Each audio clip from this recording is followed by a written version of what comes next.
Hey guys, Micah from Black Bear Custom Kydex. I have a video for you today on an ESEE-6 sheath. You guys have been seeing a lot of ESEE on my channel lately. I love ESEE. I love working on ESEE knives, and I love using ESEE knives. So a lot of people out there obviously do as well. These are some of the more popular knives that people request Kydex sheaths for. So just so happens that a lot of them kind of came in at the same time. So now I'm doing a lot of them, a lot of the videos for them. So this ESEE-6 is, or this sheath for the ESEE-6 rather, is going to Dorsey.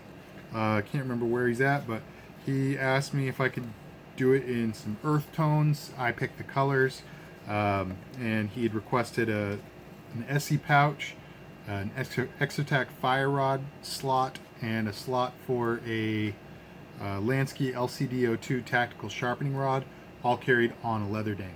So this is what I came up with.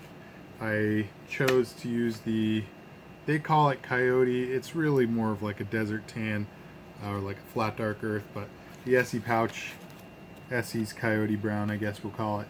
I chose chocolate brown for the base sheath, and then for all the accents we've got flat dark earth because that matches this pouch the best.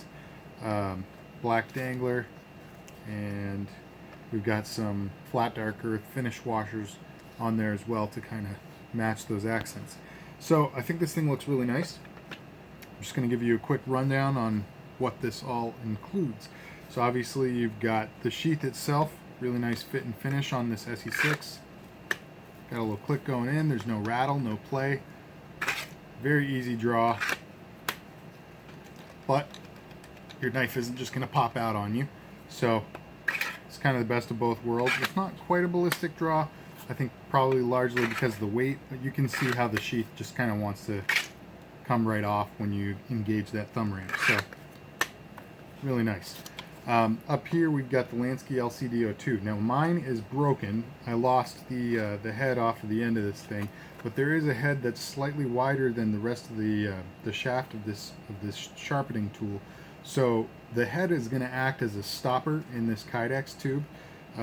So what you want to do, Dorsey, I would recommend putting it in. You can see the end here that you unscrew to extend the sharpening rod.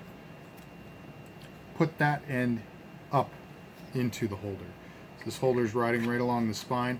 If you slide it in like that and just push it until the other part of the sharpener stoppers it, it'll be in there nice and secure. I know a lot of people would think you'd probably want to have the stopper up top. You can do that. However, because of the thumb ramp, you might have a little bit of a fight to kind of, get it in and out of this tube, just because it's going to come up that far and a little bit more. You can lift it up. It's just not that comfortable to do. I also made this tube nice and tight, so you can see that's not going to go anywhere on you. At the same time, it's not really hard to pull out. It's got a good bit of resistance. But anyway, that you can see I ran all along the back and just created an attachment like that. These three drill holes here really exist for two reasons. Number one, because it helps to give good retention on the holder itself. They are the eyelets right now are just not attached to anything, so they help to perform. What am I saying? They help to increase retention on this tube itself, so it can't spread apart. That gives you the solid retention that you have here.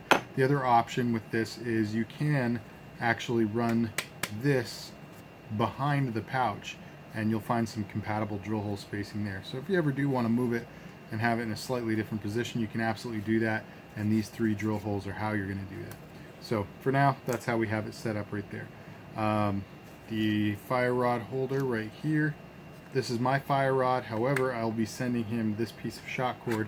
So from now on, those of you who are ordering a sheath and you're asking for a holder for your fire rod, if you've already got a fire rod and I'm not sending you a fire rod, I am going to send you some shock cord. Used to be that I would send it as just a single, I'd cut the length of the shock cord that you need to be able to tie on something like this with just a couple little double or a couple of overhand knots. it gives you something nice to grab onto when you need to remove this rod. It just gives you a good purchase right there. But now how I'm going to be doing it is I will tie this in advance for you, and then what you'll do when you get it, it's going to look like this. You'll just take the loop end right here, not the tied off end, but the loop, put it through the top of your ferro rod, and then just push your knots through that loop and tighten it down. So it makes it a lot easier. That way you don't have to try to figure out exactly how I tied it or whatever else. It'll just come cut and tied at the right length, and you can just install it yourself. So that's I think that'll be an improvement. So I'm going to take this off of my rod now while I'm thinking about it. For now, I'm just going to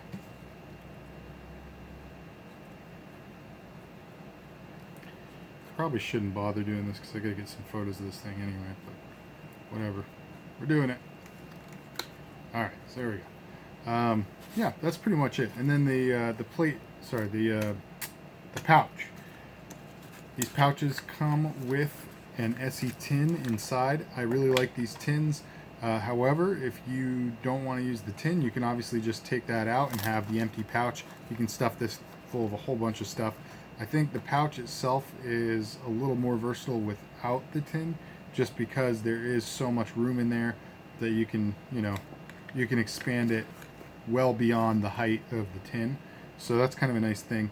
But yeah, a lot of people use these to make survival kits and have that stored in here. You can put a lot of first aid, fishing, tinder, things like that in there. So food for thought if you're looking for a way to carry some extra gear and maybe just have a compact survival system, you can very much do that with an ESEE tin and or pouch on your sheath. So I'm a big fan of that option.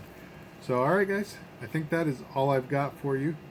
If you like this sheath, if you like this knife, like this video, hit that thumbs up. If you like the channel, subscribe.